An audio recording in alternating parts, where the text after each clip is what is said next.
Sorry crap, I'm forgetting to talk. Try again. So, take two. Third time lucky. So let's make this bike.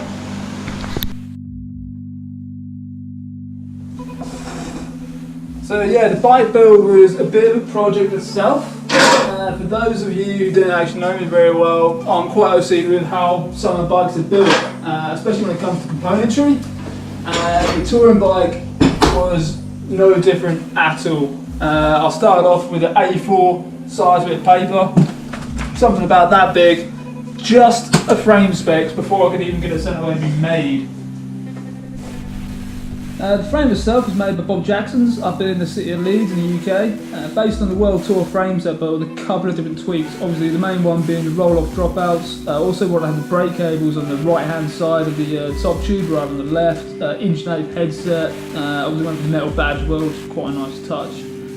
That will actually be driven by the roll-off speed hub, the 14-speed hub gear, which is made to incredibly high standards for extreme durability in all weathers and in all temperatures.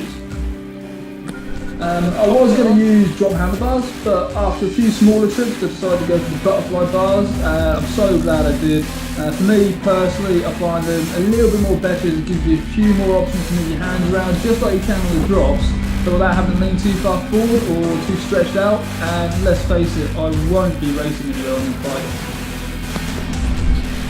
I've decided to go with the Bush & Muller light sets, the Luxos front light and the Line Plus for the rear. Both of these are powered by the Schmidt front hub dynamo. The front light has a little cache battery in, which what that means is you can charge other devices like your phone, a Garmin or anything else like that. The rear one's kind of tech too, that has a little brake light built in, which is kind of cool. Don't worry, I'm not going to bore you with how this actually works. A bit like most people on tours, I'll be using Autolead bags, specifically the Roller Pro Classic, the rear and the front, and an Ultimate 6 bar bag, as well as a couple of Autolead dry bags as well, just to pack all the kit in.